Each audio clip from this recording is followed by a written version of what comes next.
개포동 교회는 목사님들 사이에 이 시대 속에서 교회가 어떤 모습으로 자리를 잡아야 되는지 잘 보여주는 교회라고 소문이 났습니다. 오늘 그런 교회에 와서 또 예배를 드릴 수 있게 돼서 하나님께 또 감사의 말씀을 드립니다. 목사님께서 제 소개를 미리 다 해주셔서 할 말은 없지만 사실은 이 목사님하고 저는 20년 넘게 아는 직이고요. 제 후배이기는 한데 저희가 형님 같은 후배예요.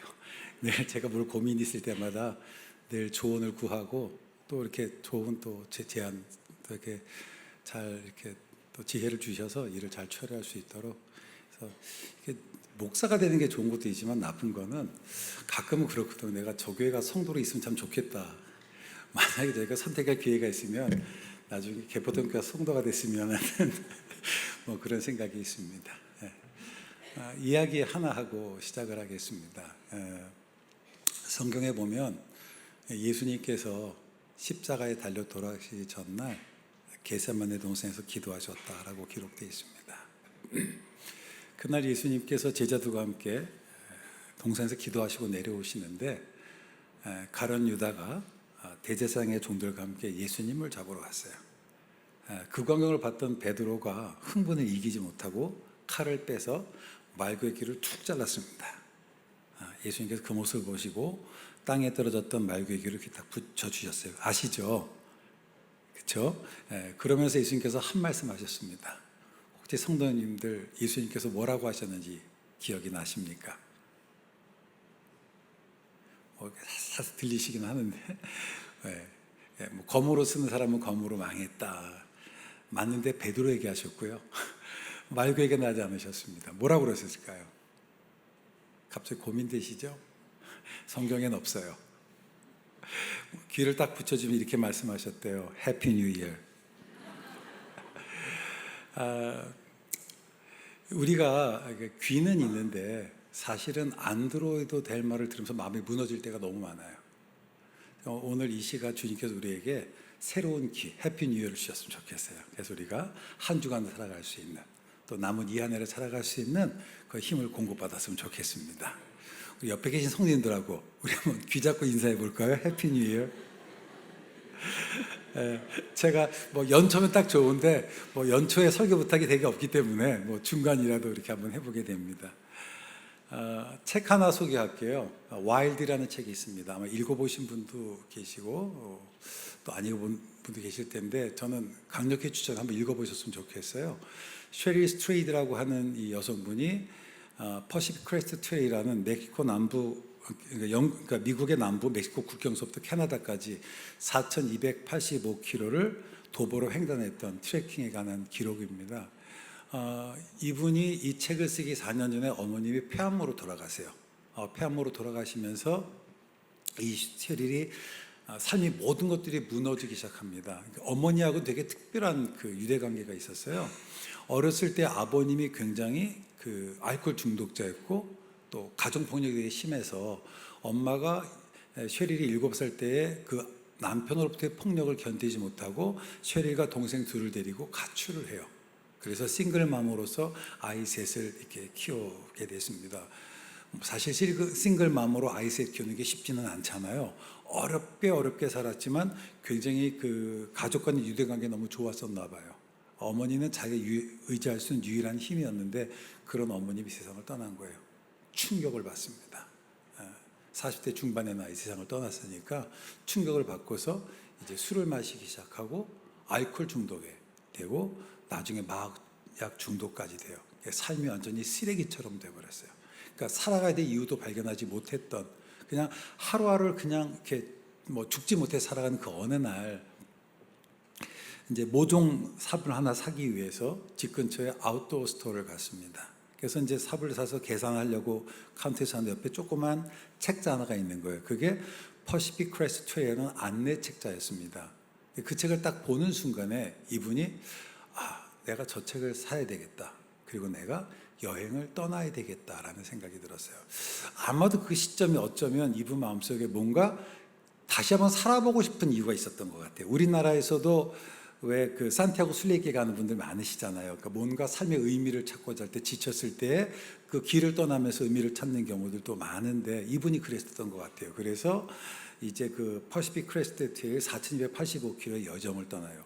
지도책 하나 들고 나침반을 들고 배낭을 메고 떠나가요. 그러니까 가다가 신발이 절벽으로 떨어져서 맨발로 걸어가는 그런 어려운 일들이 이렇게 많습니다. 근데 한참 가다가 길을 잃어버려요. 그리고 또 어느 순간은 내가 왜 이걸 하고 있지?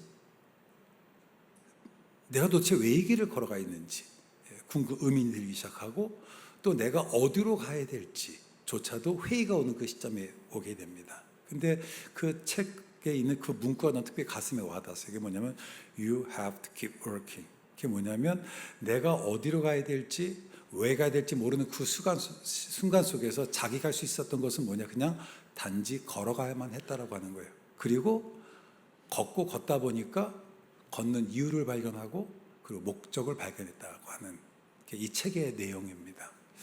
우리가 인생을 살아가다 보면 그럴 때가 있죠. 내가 왜 이 길을 가는지, 또 내가 어디로 가야 되는지 방향을 상실할 때가 있습니다. 그때 우리에게 필요한 것이 뭘까? 저는 You have to keep working. 걸어가는 거. 그렇게 걸어가다 보면 길도 보이고, 또 내가 왜 이 길을 걸어가야 되는지 이유도 발견하고, 또 그 목적지도 바라볼 수 있게 될 거라고 생각을 해보게 됩니다. 우리 크리스찬들이 갖는 일종의 강박관념이 있어요. 그게 뭐냐면 나는 나를 향한 하나님의 뜻을 다 알아야 된다는 생각들을 하잖아요. 그렇죠? 근데 성도님들 대부분 알아요, 몰라요? 잘 몰라. 이게 고민인 거예요. 나는 무엇을 하고 싶은데 하나님이 나에게 무엇을 말씀하신 잘 몰라, 원하신 잘 모르다 보니까 잘 아무것도 시도 안 하고 계속 기다릴 때가 있어요. 또 하나 소개하면 빅터 프랭클의 Man's Search for Meaning이라는 책이 있습니다. 우리나라 말로는 죽음의 수용소라고 번역된 책인데요. 이 책에서 빅터 프랭클이 그런 얘기를 해요. 찾아가는 과정이 아름다운 거라고. 저는 이 말을 오늘 좀 성도님들과 좀 나누고 싶어요. 그러니까 우리가 어떤 것을 내가 목적을 분명히 알고 그 길을 걸어가는 것도 중요하지만 사실은 걸어가는 그 자체가 아름다울 수 있다라고 하는 거죠. 에드 캐머이라고 그 픽셀의 설립자였던 분이 그런 얘기를 했어요. 첫 번째 시도는 언제나 실패작이었다고. 하지만 그 실패를 계속해서 수정하다 보니까 결국은 내가 올바른 완성품을 만들어낼 수 있었다라고 하는 거예요. 누구나 다 처음부터 내가 올바른 길을 걸어가면 좋겠지만 그렇지 않을 수 있잖아요. 그럴 때가 중간에 다시 시작할 수 있을지. 저희 아버님은 이북에서 내려오셨습니다. 자수성 가신 분이시고요. 삶을 잘 건실하게 또 자녀들도 잘 양육하신 분이신데, 제가 어렸을 때에 저희 아버님에게 자주 듣던 말이 있어요. 그게 뭐냐면 게으른 자요, 그대 이름은 라영하니라. 제가 되게 게을러 보이셨나 봐요. 제가 그렇게 게으른 것 같지는 않거든요. 근데 지금 와서 생각해 보니까 제가 게으른 게 아니라 두려웠던 거더라고요. 그러니까 우리 아버님의 기준을 충족시킬 자신이 없었어요. 그러니까 시도를 안 하는 거예요. 게으른 게 아니라 두려운 거예요. 그래서 저는 우리에게 필요한 것이 뭘까? 저는 용기인 것 같아요. 용기. 알프레드 아들러가 그런 얘기를 하거든요. 그러니까 행복이라는 게 뭐냐? 환경과 재능의 문제가 아니라 용기의 문제라고 얘기하는데, 저는 2023년 남은 이제 후반기로 들어서면서 하나님께서 우리 여기 계신 우리 개포동교회 성도님들에게 정말 용기를 주셨으면 좋겠어요. 그러니까 용기라는 게 단어는 믿음이잖아요. 믿음, 그렇죠? 그래서 그러니까 믿음을 가지고 나아갔으면 좋겠어요. 어디 가야 될지 모를 수 있어요. 그렇죠? 길을 잃어버릴 수도 있어요. 중요한 건 뭐냐면 한 발을 내딛는 거예요. 시편에서 다윗은 그런 얘기합니다. 내가 주를 의지하여 적군 향해 달리며 담장을 뛰어넘나이다. 우리가 그런 고백을 하는, 선포하고 달려가는 한 해가 되었으면 좋겠습니다. 그런데요, 우리가 어떻게 한계를 향해 달려갈 수 있을까요? 우리가 어떻게 적군을 향해 달려갈 수 있을까요? 시편에 보면 다윗이 이렇게 고백합니다. 주께서 나의 등불을 켜시며 여호와 하나님이 내 흑암을 밝히시려다. 하나님께서 밝혀주셔야 돼요. 그러니까 믿음으로 걸어가면 하나님께서 우리 걸음을 보시고 그 빛을 비춰주실 거예요. 우리가 그런 한 해가 되었으면 좋겠습니다. 여러분, 하나님이 우리의 인생에 그 등불을 비춰주셔야 됩니다. 제가 참 좋아하는 문구가 있어요. 인도의 독립운동가인데 비노바 바웨라고요. 그분이 했던 말이 뭐냐면 문은 벽에다 내는 것이다. 한번 따라할까요? 문은 벽에다 내는 것이다. 제가 이제 대학에서 학생들을 가르치다 보면 학생들이 대학에 들어올 때는요, 꿈이 크잖아요. 근데 졸업할 때만 되면 코가 쏙 빠져요. 그래가지고 저한테 늘 하는 말이 뭐냐면, 교수님, 사방이 다 막혔어요. 벽이에요. 그런 얘기들을 많이 해요. 그때 전 씩 웃으면서 그렇게 얘기합니다. 야, 너 그거 아니? 벽이 없으면 문도 없다. 그렇죠? 문은 벽에다 내는 거예요. 예수님께서 요한복음에 보면 나는 문이라고 그랬어요. 우리의 문 대신 예수 그리스도를 통해서 우리 앞에 있는 그 벽에 문을 내고 그 문을 한길 넘는 우리 성도 되기를 주의 이름으로 축원합니다. 그래서 믿음이 필요한 것 같아요. 길을 가다 보면, 걷다 보면 길이 보여요. 오늘 이 아침에는 이사야서 6장 기록됐던 이사야의 그 소명에 대해서 한번 살펴보려고 합니다. 그 이사야라는 말의 뜻이 여호와는 나의 구원이시다라는 뜻이에요.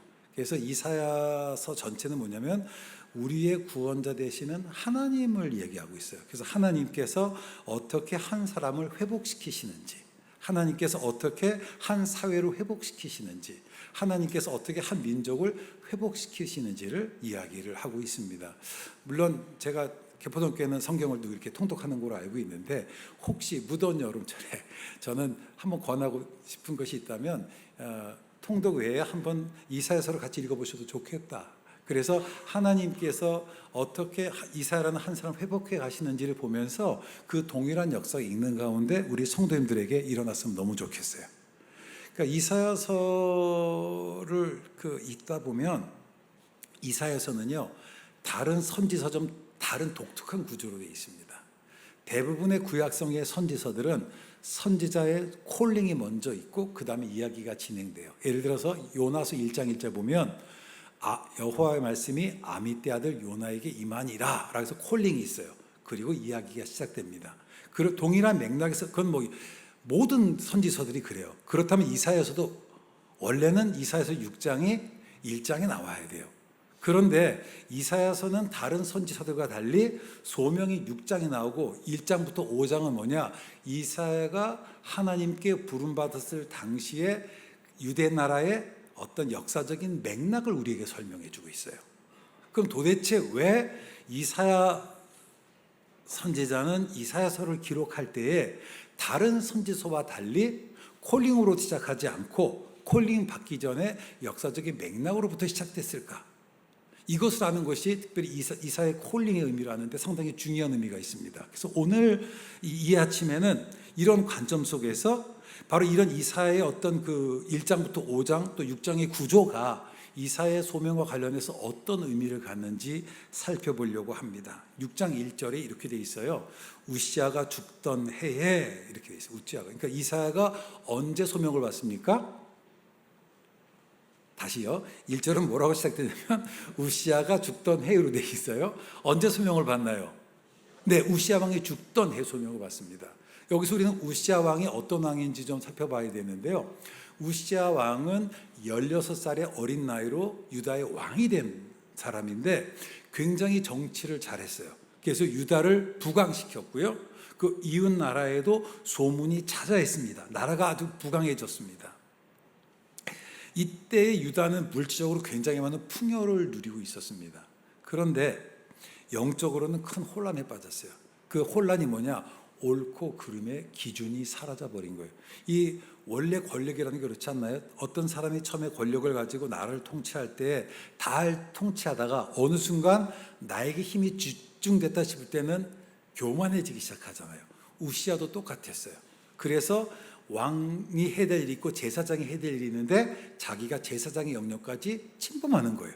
그래서 하나님이 명하지 않은 제사도 자기가 드리고 이런 일을 범하면서 문둥병까지 걸리는 이런 지경들. 그러니까 이런 식의 그당 유다 나라는 뭐냐? 옳고 그름의 기준이 사라졌고요. 그리고 구약의 중요한 게 뭐냐면 이게 공평과 정의예요. 공평과 정의가 사라져 버렸어요. 그리고 사람들이 어떤 것을 판단할 때에 옳고 그름이 아니라 네 편, 내 편을 가지고 이게 다 사는 그 아주 혼란한 시대였어요. 그런 혼란한 시대. 이 시대 속에서 사람들은 자기가 어떻게 살아야 될지 알지 못했던 거예요. 이게 그렇죠. 지금 전 세계가 어렵잖아요. 그렇죠. 경제적도 어렵고 내가 아무리 열심히 하려고 해도 주변이 어려우면 나 혼자 했을 일이 아니에요. 그 시대가 그랬습니다. 1장부터 5장은 뭐냐? 이 유다의 죄와 그 시대의 소망 없음을 이야기하고 당시에 어떤 아포리아에 빠졌던 절망적인 유다의 상황을 묘사하고 있습니다. 본문은 희망이라고는 도무지 찾아볼 수 없는 그런 절망적인 상황 속에서 낭망에 빠졌던 이사야를 부르시는 내용이에요. 그것이 이사야서 6장 기록된 이사야의 소명에 관한 내용입니다. 다시 한번 성경을 볼게요. 6장 1절부터 3절입니다. 우시아가 죽던 해에 내가 본 적, 여기서 나는 이사야예요. 주께서 높이 들린 보좌에 앉았는데 그 옷자락은 성전에 가득하였고 스랍들은 모셔 섰는데 각기 6날개가 있어 그 둘로는 얼굴을 가리웠고 그 둘로는 날며 서로 향하여 가로되 거룩하다 거룩하다 거룩하다 거룩하다 만군의 여호와여 그 영광이 온 땅에 충만하도다라고 돼 있어요. 여기서 지금 이사야가 환상을 봤어요. 뭐 천사가 중요한 게 아니라 핵심 뭐예요? 환상의 내용은 하나님의 영광이 온 땅에 충만한 거예요. 근데 여기서 특별히 거룩하다 거룩하다만 해도 되죠. 근데 거룩하다 거룩하다 거룩하다 4번을 했어요. 4번 동서남북 모든 땅에 하나님 영광이 충만한 것을 상징적으로 표현하는 겁니다. 자, 그런데 여기서 이사야가 하나님이 이사야를 불렀을 때 어떻게 부르셨어요? 그 땅에 영광이 가득한 거로 부르셨다라고 하는 거예요. 그러면 여기서 우리가 던지는 질문은 뭐냐면 도대체 왜 하나님께서 이사야에게 나타나셨을 때 당신의 영광이 이 세상 가운데 충만한 것으로 나타나셨나라고 하는 거예요. 성경을 보면 하나님께서 사람들에게 나타나실 때는 항상 그 사람이 처했던 특정한 역사적인 맥락, 그 사람의 해될 일과 연결돼서 하나님께 나타나세요. 자, 모세를 한번 생각해 봅시다. 모세가 호렙산에서 양을 치고 있을 때 하나님께서 모세에게 나타나셨습니다. 어떻게 나타나셨나요? 나무에 불이 붙는데 가지가 타지 않는 거예요. 일반적으로 불이 붙으면 가지가 타야 되잖아요. 왜 이렇게 나타나셨을까요? 출애굽기 3장의 내용을 보면 하나님께서 가라 모세야라고 했을 때 모세가 끊임없이 했던 얘기가 뭐예요? 내가 나이가 많아요. 내가 말을 못해요. 모세는 늘 뭐라고 얘기하는 거예요? 내가 능력이 안 된다고 얘기해요. 그런데 다시 한번 얘기하지만 불이 붙으면 나무가 타야 돼요. 하지만 하나님은 재료가 중요하지 않은 거예요. 모세는 재료가 중요하다고 생각했어요. 간은 내가 중요하다고 생각했어요. 내가 능력 있고 힘이 있어야 된다고 생각했어요. 근데 내가 힘이 없으니까 못 간다라고 한 거라고. 근데 하나님께서는 뭐라고 말씀하시는 거예요? 간은 내가 중요한 것이 아니라 보내는 내가 중요하다. 그래서 내가 너를 보낸다라고 얘기하잖아요. 똑같은 맥락이에요. 지금 이사야에게 나타나셨을 때 하나님의 영광이 온 땅에 가득한 걸 보여주신 거예요. 왜 그랬을까요? 이사야는 그 땅에 하나님의 영광이 없다고 생각했던 거예요. 그래서 나 혼자 올바르게 산들, 내가 열심히 산들 무슨 의미가 있어? 라고 생각하고 살았습니다. 이사야가 절망했던 이유는 뭐냐? 한마디로 말하면 그 사회에 희망이 없었기 때문이에요.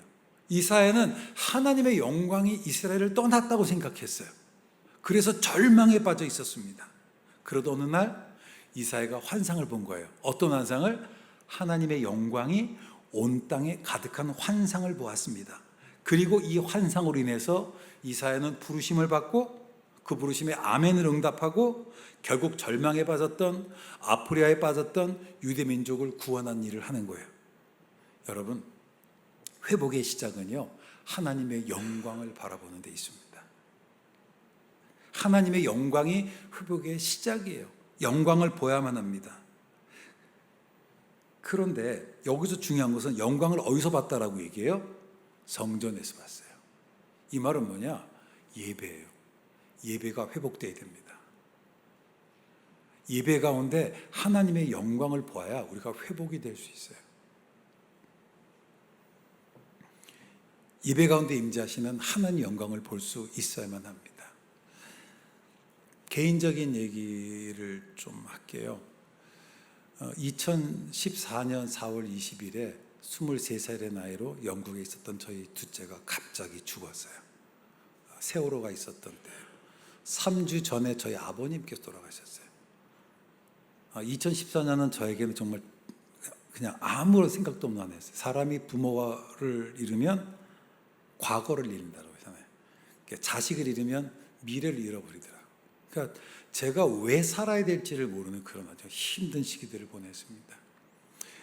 우리 아이가 부활절 예배를 드리고 이제 집에 갔고, 그 다음에 연락이 없어서 우리 아이가 다니던 한인교회 목사님이 우리 아이한테 전화를 걸었는데 전화를 안 받아서 4월 21일 날 아침에 찾아갔더니 우리 아이가 돌연산 상태로 발견이 된 거예요. 그래서 이제 한국에 전화를 줬고, 제가 그 연락을 받자마자 제가 4월 20일에 비행기를 타고 영국으로 갔어요. 우리나라도 그렇지만 갑자기 죽으면 가족이 시신을 바로 수습 못 하잖아요. 경찰서에 가서 이제 사인도 밝혀야 되고, 그래서 3주 만에 저희가 이제 우리 아이들 이제 받고, 그리고 장례식을 했습니다. 장례 예배를 드리는데 화요일 아침 10시였어요. 화요일 아침 10시에 우리 아이가出席했던 한인교회에서 장례 예배를 드리는데 한 250명 정도 영국인이 왔어요. 그 영국 사회가 빡빡해요. 서양 사회는 시간 내기 쉽지 않거든요. 근데 그 중에는 우리 아이 친구 중에는 에콰도르에서 일했던 친구가 있는데 우리 아이 사망 소식을 듣고 휴가를 내서 에콰도르에서 장례식에 참여하러 오기도 하고, 또 스위스에 있던 친구들이 오기도 하고, 우리도 뭐 사실 중에 장례식이 많잖아요. 뭐 그래도 근교는 가지만 제주도 잘 안 가죠. 근데 이게 그 먼 곳에서 오는 게 궁금하잖아요. 그때에 뭐 저희 아이랑 저랑은 사이는 되게 좋았는데 그래도 한국의 부자지간은 자기 살갑게 얘기는 안 하잖아요. 그래서 우리 아이의 삶을 잘 몰랐다가 우리 아들이 출석하던 그 청년들이 그동안 저희 둘째가 페이스북에 썼던 글들을 쭉 모아서 프린트해서 준 거예요. 그래서 제가 그 3주 기간 동안 읽었어요. 읽으면서 우리 아이가 어떻게 살았는지를 보게 되잖아요. 저희 둘째의 삶을 잠깐 소개하면, 월요일 날 이제 직장에 출근하고 퇴근하면은 월요일 저녁에 청년끼리 모여서 바이블 스터디를 했고요. 화요일은 VCBMC라고 우리나라에도 있어요. 그 이제 기독 실업인 모임에 가서 이제 젊은 그곳에서 이제 예배와 성경 공부를 하고, 수요일은 수예배 드리고, 뭐 오늘 시간상 자세히 얘기는 하지 못하지만 걔가 특별한 콜링이 있어서 목요일마다 트라팔가 스퀘어라는 곳에 가서 홈레스들에게 이제 복음을 전도하는 일들을 계속했고, 금요일은 금요기도에 갔고, 토요일은 또 리더 모임 가고, 그 주일은 예배, 그렇게 살았어요. 정말 뭐 교회에서 계속 산 거예요. 이렇게 하니까 이제 성도님들은 아유 그럼 걔는 언제 일하나 이렇게 할 텐데, 우리 아이가 이제 장례식을 할 때에 저희 둘째가 다녔던 회사에 대표가 왔어요. 대표가 와서 이제 메시지를 쓰잖아요. 그리고 조그만 편지 하나를 주고 갔습니다. 저희에게. 그렇게 썼어요. 그러니까 이제 참 아쉽다. 나는 네가 우리 회사의 다음번 리더가 될 거라 생각했는데 먼저 보내서 너무 아쉽다. 저희 아이 둘째가 그 전해에 그 일을 했는데 그 업적 평가 톱 레이트가 돼가지고 월급이 15%가 올랐어요. 굉장히 일도 열심히 했어요. 그러니까 he was a good businessman as a good Christian. 그러니까 good businessman과 good Christian이었어요. 페이스북에 있다 보니까 그런 말이 나와요. Sunday, the most precious day of the week. 이 우리 아이가 쓴 거예요. 그러니까 주일이 뭐냐? 한 주간의 내 삶 속에서 가장 소중한 날이다. 그러니까 저는 우리 아이에게는 이 주일 예배가 그 모든 것을 감당할 수 있는 힘의 근원이 되었다라고 봐요. 주께 엎드려 경배드립니다. 주 계신 곳에 기쁨 가득, 무엇과도 누구와도 바꿀 수 없네 예배드림이 기쁨이 됩니다. 저희 애가 이제 2014년에 부활절 예배를 드리고 집에 가서 바로 세상을 떠났거든요. 마지막 이제 친구하고 통화할 때 했던 말이, 나는 내가 예수 믿고 구원받았다는 사실이 너무 기뻐. 이게 이제 마지막 말이었어요. 저는 이제 우리 아이를 보면서 어떤 생각이 드냐면, 이 사회가 하나님의 영광을 보고 사명자가 되었던 것처럼 어쩜 저희 둘째도 예배 가운데 임재했던 하나님의 영광을, 온 땅에 가득했던 하나님의 영광을 보았기 때문에 정말 숨이 턱에 차도록 저는 열심히 살았다라고 생각을 합니다. 예배가 뭐냐? 예배는 하나님의 임재를 경험하고 이 땅에 가득한 하나님의 영광을 바라보는 시간이에요. 저희가 코로나 때문에 어쩔 수 없이 제한적으로 온라인 예배를 드리다 보니까 혹시 여기서 온라인 예배를 드린 분도 계실 텐데 현장에 나오세요. 이곳에 나오셔서 정말 이곳에 임재하시는 하나님의 영광을 여러분 체험하고 하나님의 영광을 바라보아야만 합니다. 저는 우리 아들을 통해서 다시 한번 예배의 소중함을 깨닫게 되었어요. 그리고 이 세속화된 사회 속에서 교회를 중심으로 했던 그 생활이 가져던 삶의 파워를 저는 바라보게 되었습니다. 영광을 보아야 사명이 생기는 법이에요. 제가 이제 환갑이 지났어요. 저희 동기들이 다 은퇴해요. 교수 외에는 대부분 다 은퇴하잖아요. 근데 은퇴를 얼마 전에 시중은행에 임원을 했던 친구가 은퇴를 해서 있는데 만났어요. 만나서 제가 물어봤습니다. 야, 너 요즘 어떻게 지내니? 그랬더니 친구가 그냥 살아 그러더라고. 그냥 살지 뭐 어떡하겠어요. 제가 그렇게 얘기했어요. 너 그냥 살면 되냐? 사명 따라 살아야지. 여러분 어떻게 지내세요? 어떻게 지내십니까? 여러분 내가 하는 일에 의미가 없다고 느끼십니까? 의미는 사명에서 나오는 거예요. 사명. 저는 여러분들이 이곳에 예배드리면서 사명을 발견하는 은혜가 있기를 주의 이름으로 축원합니다. 그래서 내 삶은 정말 윤기 있게 의미 있게 살았으면 좋겠어요. 하나님의 영광이 회복에서 시작이 되고요. 열정은 소명에서 생기는 거예요. 지난 2월 달에 제가 총신대 신학과 학생들 되고 필리핀으로 단기 선교를 갔어요. 참 놀라운 일은 뭐냐면 총신대가 생긴 이후로 신학과 학생들이 단기 선교가 처음이에요. 너무 신기하죠. 그래서 24명 학생들이고 단기 선교를 갔어요. 9 to 6로 사역을 했습니다. 그리고 이제 제가 학생들에게 뭐라고 얘기했냐면 나머지 프로그램 니들이 다 알아서 하는데 저녁에 예배는 드려야 되겠다. 그래서 매일 저녁에 예배 드리자. 3시간 예배 드린다. 대신 너희들이 예배를 잘 드리면 또 당근을 줘야 되잖아요. 그래서 그때 따가이따이라는 곳으로 갔는데 거기 가장 좋은 식당이요. 양고기 스테이크가 1인당 35달러예요. 필리핀은 35달러는 굉장히 큰 돈입니다. 그래서 가장 좋은 식당에서 해줄게라고 미끼를 던지고 이제 갔어요. 왜냐하면 낯선 곳에 가서 낯선 옷을 사역하다 보면 스트레스 지수가 높아지거든요. 그래서 저녁에 예배를 드립니다. 예배를 드리는데 아이들이 예배 드리면서 정말 하나님의 기름 부심이 있었어요. 은혜를 받기 시작하고 마음이 뜨거워지기 시작하고 저희가 학생들하고 할 때 아이들에게 영어로 전도를 해야 되니까 근데 영어하는 애들이 아니잖아요. 영어로 4분 복음을 전하라 했으니까 아이들이 어떻게 잔머리를 썼냐면 종이 앞에 복음을 설명하는 그림이 있고 뒤에는 문구를 쓴 거예요. 그래서 읽어주는 거지.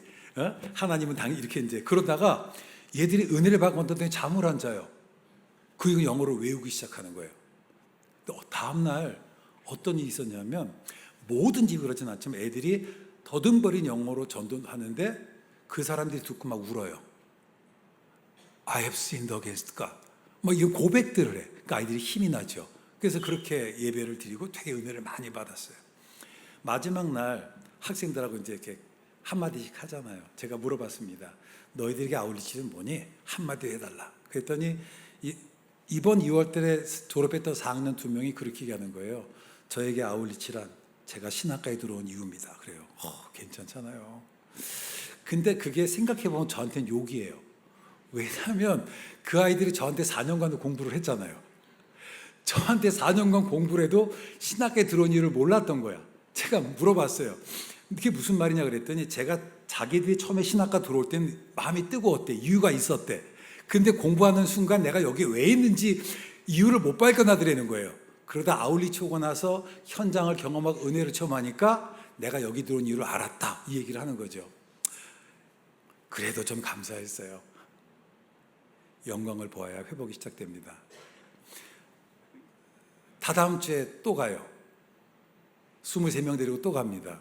이번에는 지난번에 가나이들이 반이 되거든요. 그래서 가나이들이 어떤 과제를 줬냐면 영어로 4분 정도는 다 하니까 어느 고등학교에서 900명 전교생 앞에 저희가 집회하게 돼 있어요. 그래서 한 학생에게 너 10분 영어로 설교하라고 그랬어요. 얘가 설교를 한대요. 영어를 안 해봤던 애가 10분 설교를요. 그리고 한 아이는 교수님 제가 따가이따이로 기도를 할게요. 그래서는 얘가 기도를 따가이따이로 자기 혼자 공부해서 해요.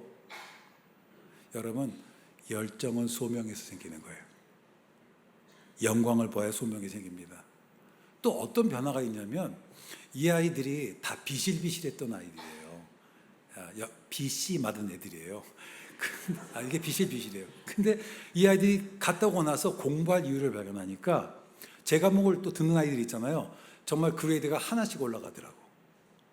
따라합시다. 영광을 보아야 소명이 생긴다. 소명이 있어야 열정이 생긴다. 네, 그렇습니다.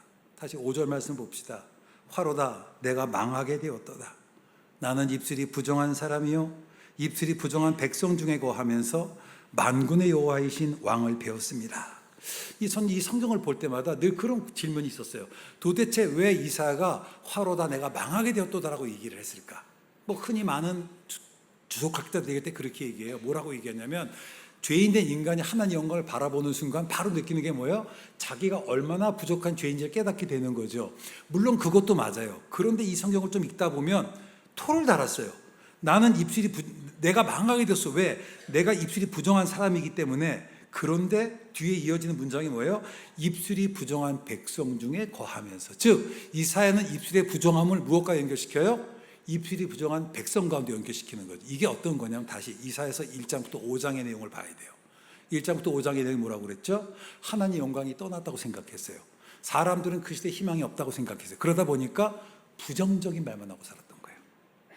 오늘 우리들 한번 생각해 봅시다. 오늘 여러분들이 가끔 이웃과 친구들과 가끔 와서 이런저런 사회 얘기할 때 주로 대중매체를 통해서 신문을 통해 뉴스를 통해 전해 들은 얘기를 그대로 하지 않나요? 긍정적인 얘기가 많아요? 부정적인 얘기가 많아요? 부정적인 얘기. 이사야가 그랬어요.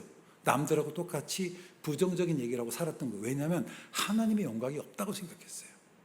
우리 가정에 하나님의 뜻이, 우리 교회에 하나님의 뜻이, 이 시대 가운데 하나님의 뜻이 없다고 생각했어요. 그러니까 똑같이 절망하고 좌절하고 부정적인 말하고 니 탓 내 탓하고 살았다가 어느 날 하나님의 영광이 이 땅에 가득한 것을 바라보는 그 순간 깨달았던 거예요. 하나님, 내가 잘못 살았습니다.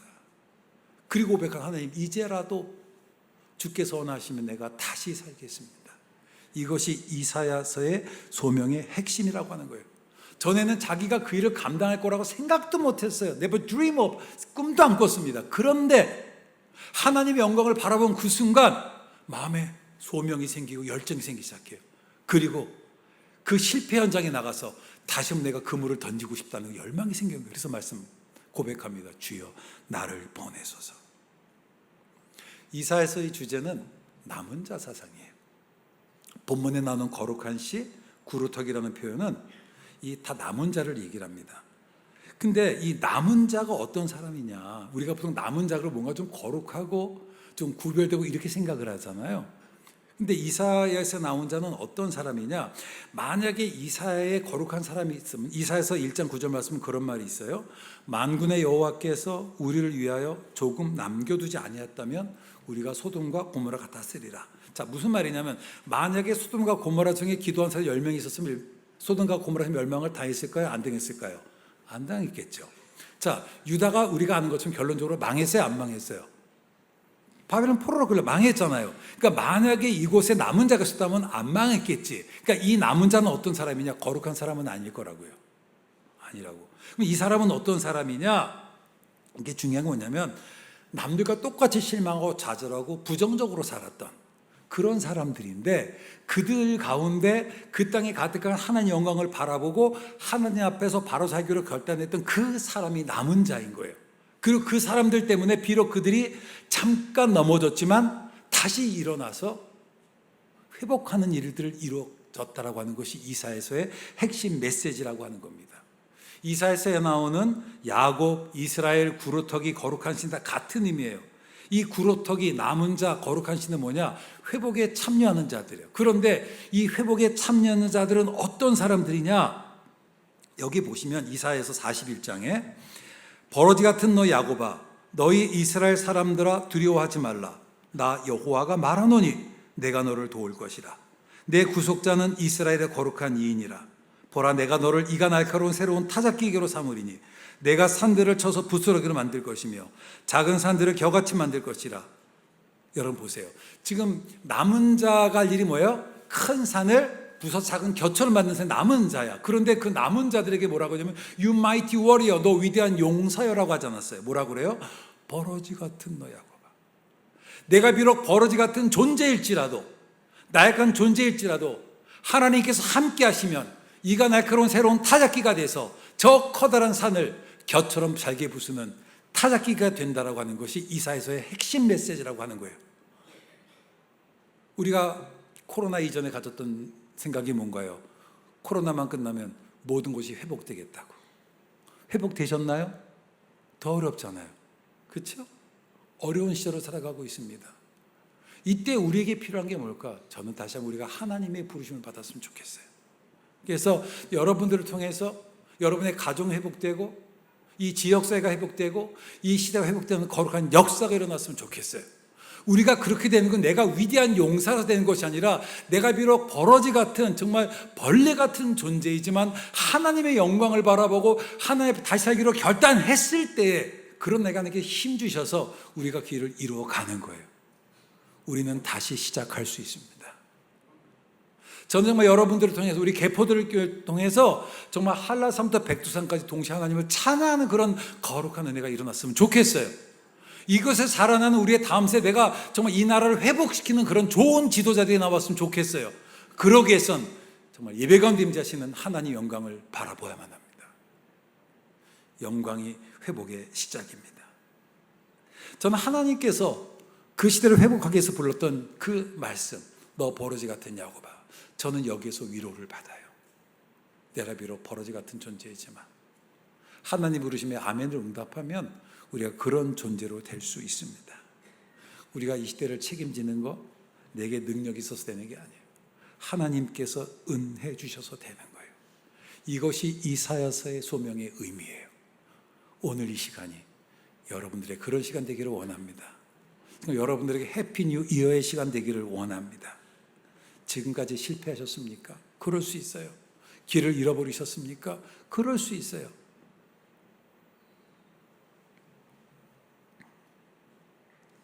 이사야서 메시지가 뭐예요? Behold, I am doing a new thing. 보라, 내가 새 일을 행할 것이다 라고 얘기하는 거예요. 이사야서 43장 보면 하나님이 행하신 새 일을 이렇게 말씀하세요. 사막에 강이 흐른다고. 여러분, 사막에 강이 흐를 수 있어요? 없어요? 없어요. No chance. 불가능한 거예요. 하지만 하나님께서 역사하시면 사막에 강이 흐를 수 있어요. 지금 내가 살아가는 삶의 환경이 사막일 수 있어요. 풀 한 폭이 살아남았으면 그런 절망의 땅일 수 있어요. 하지만 주께서 역사하시면 그것이 옥토가 될 수 있습니다. 우리 그 믿음 가지고 살아갑시다. 그래서 이 사막을 정말 푸른 초장으로 바꾸는 그 일들을 하는 우리 개포동교회 성도 되기를 주의 이름으로 축원합니다. 여러분, 먼저 하나님의 영광을 봐야 돼요. 하나님의 영광이 회복의 시작입니다.